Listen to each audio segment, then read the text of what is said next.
Okay, so here we are, 24 hours post RF microneedling and the Ultra Laser that Sarah performed on me yesterday. As you can see, it's really not so bad, and I have an after picture I'll include too, literally about 4 hours later. What a difference from the redness that you'll appreciate immediately after the treatment. So it's really calmed down quite a bit. You can appreciate some redness here. The texture is like sandpaper. So there is some bruising. I have a little bruise up here and some little pinpoint bruising around my eyes, which is very normal and to be expected. Things that can help with bruising. Any procedure you do, whether it's fillers, Botox, laser, you have some really good tips to follow to avoid excessive bruising. And it really does make it a little bit more pleasant when you're healing. So avoid medications such as aspirin, ibuprofen, Aleve. Fish oil is a very popular medication that makes you bleed, thins our blood. Alcohol use. If you really take care and avoid those things, things will look much better after. But sometimes we bruise anyway. That's just the nature of it. So very sandpapery. As far as cleaning, we have the post-care kit, which I highly recommend. It's really nice, and I am using it for the first time with this procedure because I haven't used it yet. Normally I'll have the Pearl Fusion, which is a fractional laser. It serves the same purpose, but it does have more result because it is deeper and the healing process is a little more involved. You're very raw afterwards, much longer than you are with this RF microneedling. This is, for me, really tolerable and no big deal for me. Fractional laser, you look pretty bad for 5 days, and then persistent redness after that, where we target deeper imperfections with the fractional laser.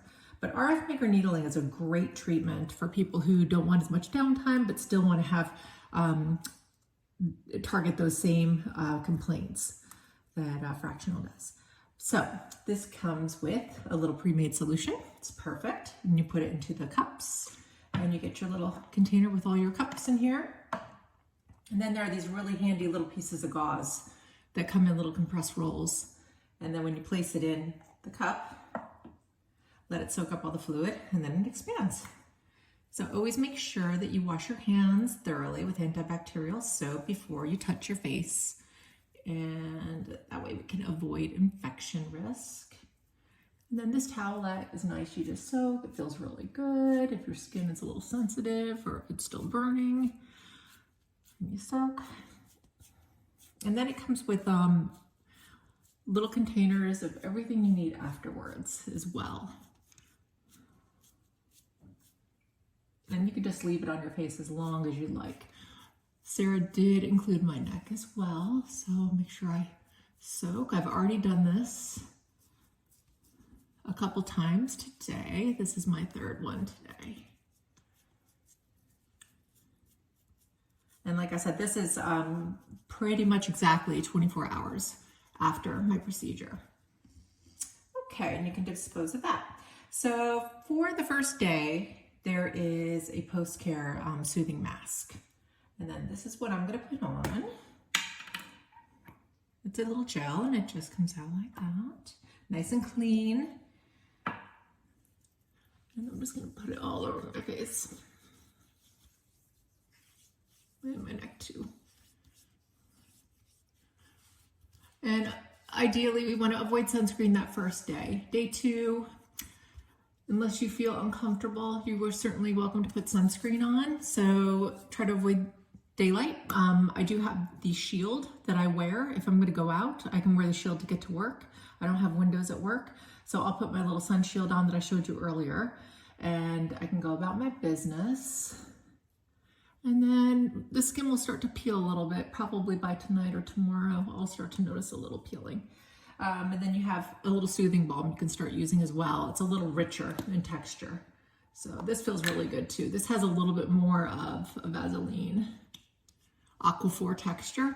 So that feels really good. And then you have your sunscreen.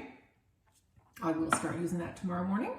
And then you can start using your cleanser. Once you do 2-3 days or however much you like of this solution, you can then switch over to your cleanser when you're comfortable. Probably by day 3 you should be comfortable. But everyone's a little different. And then you can start putting your sunscreen on and going about your business, and the redness will go away pretty quickly from there. So I'll take a picture after I'm done peeling, and maybe even tomorrow if there's a little noticeable difference. But I hope that's helpful. We hope to see you soon. Thank you.